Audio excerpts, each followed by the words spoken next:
Oh, I've just got back from walking Tinkerbell and oh, my cheeks are so cold. It is definitely colder weather on the way. But what should you do to make sure that your home is well prepared for that cold weather? I'm going to show you a few things that I'm doing to make sure that the cold is not cold inside the house, just on the outside. So, hello there, I'm Samantha, this is the channel Trying to Get By. And if you haven't been here before, welcome, and if you have, welcome back. I know I've got some regular viewers who tune in every single time I put a video up, and I am very, very thankful and grateful for them. It's definitely a lot colder today. So some of the things that I do in this house to keep it nice and toasty and warm that don't cost too much money. First thing first, I'm going to get the kettle on. And I've been drinking cold drinks recently, a bit more during the day, but it's time to get the flask out. If you haven't got a flask, the flask is a great way of saving a bit of money. If you know you're going to have hot drinks throughout the day, then rather boiling the kettle again and again and again and again, boil the kettle that one time, make yourself a lovely flask of tea or coffee or hot chocolate. Ooh, hot chocolate. Or something that you like. I've even done hot juice. Get that in your flask and you will be sorted for the rest of the day. If you've not got your heating on yet, you might be waiting for that really, really cold snap, or set yourself a goal of, I'm not putting it on till the 1st of November. You want to be checking that it's still working okay. I'm going to put my heating on and whack it up to 30.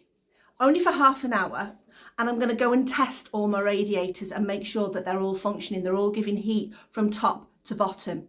Because if your radiator is not working properly, you're going to need to bleed it. Now imagine everybody waits till the 1st of November to turn their heating on for the first time and find out they've got a problem. Suddenly, all those heating engineers are flooded with calls, with panicked people, and it's really, really cold. I tested this earlier this month, so beginning of October I tested mine. What you do is you put it up to 30 degrees. So put it up,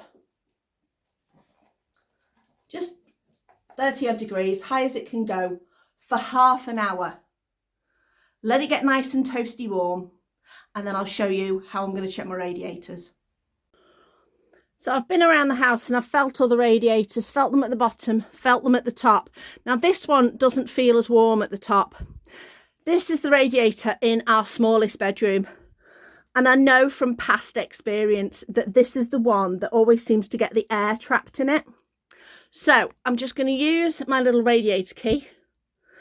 These are a bargain. You can normally get 2 for about £3. I'm going to go to this section here. I'm just going to put my phone stand down so that I can use both hands.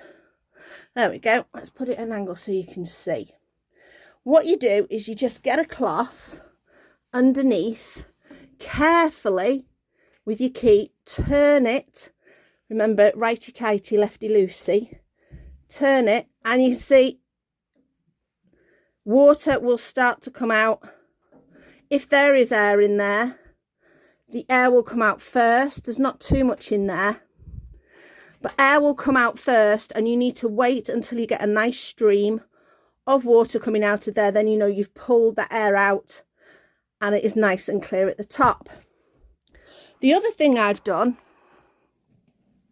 in the past, and I will just quickly show you, is tin foil wrapped on cardboard. You can buy specialised cardboard, specialised foils and things for the backs of radiators to put down, but tinfoil and cardboard is the cheapskate's way of doing it, so I have just put that up there.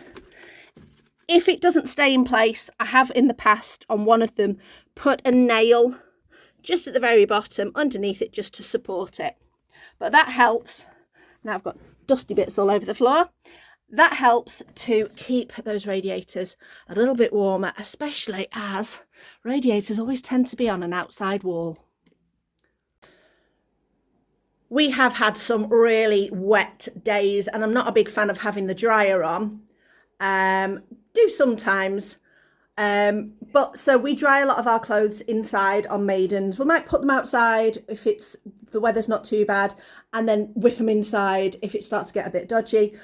But one thing that we have been using while these clothes have been drying, they're pretty much dry now, so pretty much ready to be put away, is we will have a dehumidifier on near it. So that will absorb a lot of the moisture that's going to come into the air. Now at the moment, the dehumidifier is on upstairs. Tinkerbell, noisy monster. So let's quick nip up there. So here we go, we've got it on here because showers have been had and we've got condensation on the windows in there and a bit of condensation in the changing room in here. It gets quite horrendous. Houses nowadays are so well, oh, I've just knocked it, so well insulated that the air can't get anywhere. So a dehumidifier is a great thing to have. This wasn't too bad. I think this was about £70 from B&Q. Works really well and sucks out more water than you think could possibly be in the air, and it doesn't burn the electricity in the same way as the dryer's done. I have measured it for an hour. There's an hour of the dehumidifier, an hour of the dryer being on, and this used significantly less energy. My electricity bar did not zoom up. Back down here, because I thought I would mention, yes, we do have a curtain. I just put up a basic rail and got this lined curtain, and there we go. In the winter, this covers our front door. Our front door is the original door that would have been here from the 1950s.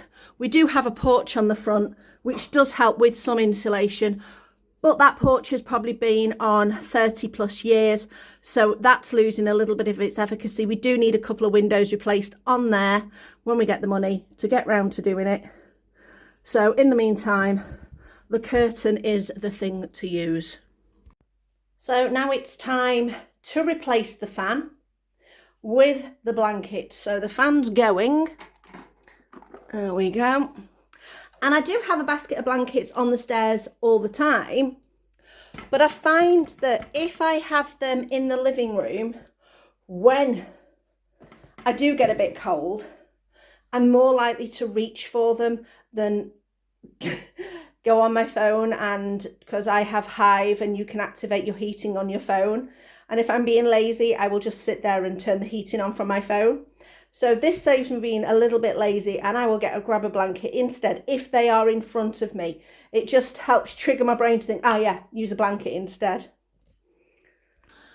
So those are just a few things that I do for winter that help me keep that little bit warmer, help the house stay a little bit warmer and fresher in terms of less condensation, etc. Now, basic thing to remember is keep your body warm, keep yourself hydrated, lots of hot drinks, get some socks on, get your slippers on.